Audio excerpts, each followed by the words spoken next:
Good morning. Happy Monday. It's not morning. Well, it might be morning where you're at, but it's 12 o'clock here in the Northeast. Today's question topic is around, do ideas have size? And I don't have an answer for it, but I have some new insights around that I wanted to share with you. They just came up this morning. As of this morning, I was not sure what I was going to talk about today. And then it came to me. I was like, that's going to be it. So I'm really glad to be here. I hope you had a wonderful weekend. For those of you who are watching this for the first time, I am Allegra Stein. I'm a coach and I love talking with people about their thinking and around taking action. It's my two favorite things. I call it Faction, and it's really designed to help people like create the thing that they want to create, to do the things they most really want, to get out of their own way and to start taking action on the things that they might think they can't do just yet. So if that's resonating with you, if you have an insight and while you're watching, I invite you to please share it in the comments. I actually have said this before, if you haven't seen it already, that again, what you hear coming out of my mouth today, hi Karen, what I say is not what matters in any of these videos. I'm going to share with you my perspective, my point of view, the way that I see things, and what's going to matter the most is what you hear in it. Okay, I'm a big believer that even one insight can change everything. And the insight that comes up for you is different than the insight that's going to come up for someone else. Hi, Laura. So just notice that, and please share your insights in the comments. Even if you're not watching live, it helps me create more videos that are relevant to what's coming up for you. And the engagement just lights me up, and it's your chance really to engage and ask questions and share your thoughts and maybe get a different perspective on it. Hi, Beth. Much appreciation for those of you who are showing up consistently and asking your questions and sharing and liking and clicking the heart button. Like, that stuff means the world, and it just allows these little videos to get out there even more. And I'm happy to reach even one more person every day with a new idea that could shift things around for them. So feel free to keep sharing and inviting people to join along. Another little item of business, I don't know if you saw it, but on the page, the Allegra Stein coaching page, I just shared a collection of photos from Campfire Coaching, which I hosted the very first inaugural run of Campfire Coaching last weekend. I was here last week with Kate, who was there with me. And I'll put the link in the comments too, so it kind of lives there forever. But if you want to click on that and just take a look at the pictures when this is done from the event, they are stunning. They were from Julia Rebecca Photography. I want to make sure she gets credit for the photos that I've shared there. And it really just kind of paints this picture of what the experience was like for all of us, which is so hard to put into words. So I'm kind of relying on the images for now. Thanks, Beth. Yeah, I would love to see you there too. That would be awesome. And I hope all of you who are watching maybe get a chance to make it. If not this August when there's another session, I'm definitely committed to running it again next year. So I will keep you posted. And if you can think of anyone who might really enjoy it and could use a weekend like that at the end of this summer, don't hesitate to pass that link along. And that would be fabulous. Okay, so on to today's idea. Let me hide this up, with the question being, do ideas have size? Now, this is an important one for me because I have spoken before about this idea of a big, scary idea, right? And if I said to you right now, do you have a big, scary idea? Well, I'm curious what comes up for you. Feel free to throw it in the comments. Like, what comes up for you? What's your big, scary idea? Or what is that thing that you really, really want to do, but when you think about it, it just, makes you nervous and a little bit, on edge. So I've had this, I think we get into this space of thinking that some ideas are really big and some ideas aren't that big, right? So the idea that I have, let's say, to make dinner. So I try and make dinner most nights each week for my kids, my husband, and almost every day I get to a point where I ask myself, what am I going to make for dinner? I think on it and I don't think on it. And then it comes to me and I realize, oh, well, I'm going to do this. And so now I have this idea in my head of what I'm going to make for dinner. And I'm kind of backtracking. Well, if I want to make that, then we need to leave a few minutes early so I can stop at this market and pick up the things. And yeah, that'll be good because the kids like that market, you know, that little street garden market. And so they won't whine at me. So, okay, so that's my plan. And I come up with this plan and that's my idea for dinner. It doesn't feel very big. It feels very everyday. And I don't have any nervousness about it. It doesn't frighten me. I don't feel stuck. I just do what I have to do to get dinner on the table tonight. But then there are other ideas, right? Like just ideas that when you think about them, really freak you out. They just feel so big. And I use this metaphor of like mountains. It's like climbing Mount Everest. Like, oh my gosh. And the minute we think about it, sometimes we don't even say it out loud. One of my favorite moments when I talk to anyone is when they actually tell me what it is that they really want to do. And I say, I'm either the best or the worst person to tell that idea to because I love them. I love ideas that light people up and that they just want to, you know, that feel so exciting and full of energy. But we get into this like thing of, well, but that's so big. And even I say like, that's such a big idea. So now back to the story of my friend. So I have a friend. Her name is Caroline. And a few months ago, I ran into her. She works at our local library.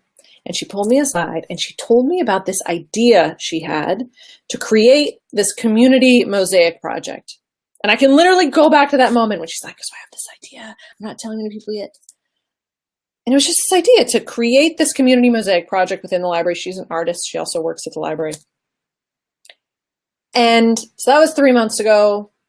And this past Sunday, I went to the library to do a mosaic workshop to make one of these mosaics to be as part of this community mosaic project. So I saw from the beginning moment of I have this idea to it being done, I saw it happen. She took this thing that came to her mind and she put it into action step by step by step by step. And suddenly it's happening. It's there. It became tangible. And at the same time, so she came campfire coaching. She shared, while we were campfire coaching, we had a one-on-one coaching session and she shared this other idea that she had. And she was able to see like, oh yeah, actually maybe I could make that happen. And while I was at the mosaic project, a woman showed up and when they started to speak, realized that that was like the first step in Caroline's next idea. So things started to happen and they started to have this conversation. And in front of my eyes, I watched what had been an idea 2 weeks earlier start to take shape. And I've told her like, she's this really perfect illustration of when you have an idea of something and starting to do it and then seeing what happens and taking action on it. So I took my kid to the bus this morning. Now I'm getting to the point. I took my kid to the bus this morning. And as I was walking down, I started to think about her and I thought, that's really awesome. Like, and I sent her a note saying, if you ever feel stuck on an idea, just reach out and let me know because you never are. Like you've done it. You've gone from idea to action to results to seeing what happens. So then it came to mind, like, I wonder if there's any idea that Caroline could have that would scare her, like that would just feel so big that she couldn't get started or she couldn't do anything about it. And I suddenly realized that all ideas are the same size. There is no huge idea, like big and tiny idea, right? What if they're not any different? What if our idea to climb Mount Everest is just as doable, as reachable, as possible, as actionable as our idea to walk down the street? I don't know if that's making sense. Please tell me what you're hearing in the comments because I'm like, am I making any sense or do I sound crazy out here? One might be further away, right? So if I said, well, I want to climb Mount Everest, that might take more planning. It's further in the future. It takes more bits and parts perhaps Then if I wanted to go down the street, walk down the street, which I could do right now, I could take action on that thing right now and be done with it. But what if what if it's no difference in size? It's more just maybe in time and space as opposed to fear level, because we're going to do it all in little bits anyway. Either way, we're going to be taking steps. One just might require more steps, but the steps in and of themselves are all the same. I'm hearing it in my head. Beth is sharing something. Thank you, Beth. And for the rest of you watching, please tell me what you're thinking, because I'm like, that sounds bonkers in my head. It's a good thought, and it does make sense. Kind of goes hand in hand with microactions. Well, totally, because anything you want to do is going to be a result of microactions. Anything.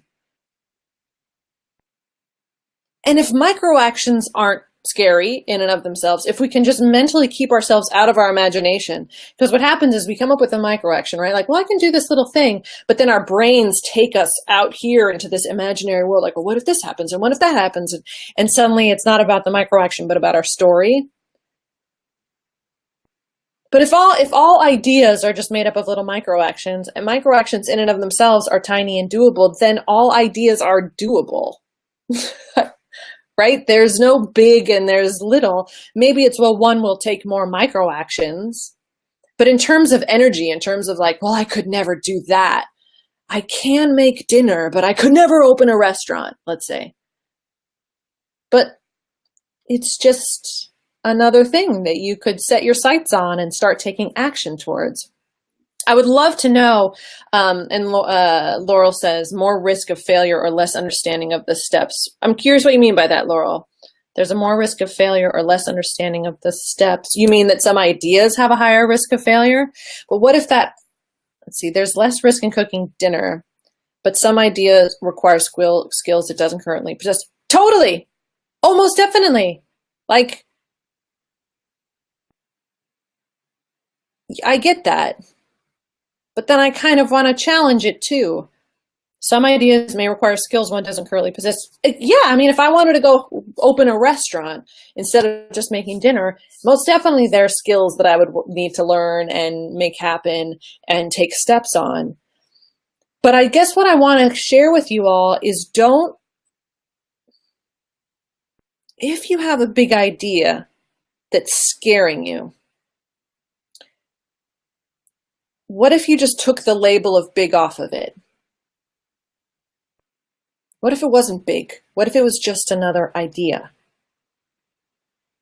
that you could start moving towards if you wanted to, and seeing what happens? Because what happens is, I think what happens with the big ones is that we jump to the very end, right? Like, oh my gosh, opening a restaurant, for example, or climbing Mount Everest. There's so much risk there.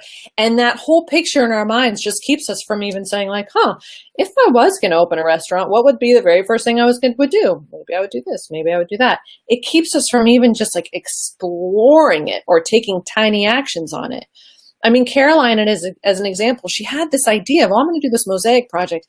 She easily could have gotten caught up in the what ifs down the line, right? The what if this happens and what if no one comes to the reveal? What if no one makes a tile? What if I can't find the materials? But whatever little thing kind of got that little wheel turning, she's maybe heard that and then she just shut it down and said, well, no. And we talked at the moment, like, well, you could call this person, you could call that person, you could do this. Oh, yeah. And it just kind of, that momentum started and suddenly it's there and it's real and it's tangible. It's no longer in her mind, it's tangible. Now I get it. Some ideas never become tangible. Some ideas we start taking steps on and then we realize, you know what, this actually isn't something that I want to do, or this has taken me in a different direction. But I guess maybe the takeaway I'm hoping you hear in this is to not shut something down because it feels big. To take that label off of it, to just say, oh, it's just an idea and I could do something about it or not. Just like I could do something about dinner or not. I could do something about a restaurant or not. And I don't want to open a restaurant. I'm just using it as an example. Karen said, the perceived size of the idea is completely dependent upon the person having it in their life experience. Totally. Yes. For some of you, I liken it to leaving the house. For some of us, just going on an errand might feel like a big step. For others, leaving for a year could feel like a big step. It's completely relative to one's experience. And yes, thank you for that. Maybe the big is just the fear of meeting your fears. Totally. Well, and what happens is we get the fear around, again, this imagined thing. So let's say I want to run a workshop in a month and I want to do this big project, and my fear is that no one's going to show up. It's like I'm so far out of where I am now. That perceived imagination, that thing, that's what makes it feel so big. Like, oh, I've got this big fear, so it must be a big idea. Keeps me from just saying, well, it's just an idea. Like, I'm just going to, if I was going to do that, what would I do? If I was going to have a workshop, well, I'd figure out a topic, and maybe I'd tell one person, and maybe I'd set a date. It ties into so many other things. I get that. A little bit all over the place today, but I like it, and I'd love to know what's coming up for you. Marinda has shared some lovely hearts. Thank you, Marinda. Breaking the big idea into sections and working on tiny steps within each section has helped me a lot. Oh, most definitely. Because otherwise we just get ahead of ourselves into a thing that doesn't exist. When I was sitting at campfire coaching for me was an idea way last year. March, April, I was like, I'm going to run a retreat, and how cool if I could do it with camping. And I started to look into it, and I found Camp Orenda where we hosted it, and for reasons that out of my control, I couldn't book it for last year. So I'm like, all right, I'm going to book it for this year in June. And I just, little bits at a time, and insights would come up, and, oh, I want to create this piece, or I'd like to do that. And how do I share it with people? And next thing you know, it was full, and I was coming up with the creative side of it and imagining all the stuff. And then I was sitting there in a coaching circle with these women, and it was so crazy to me that I was watching this thing. Like, I had an idea, and now it's an actual thing. And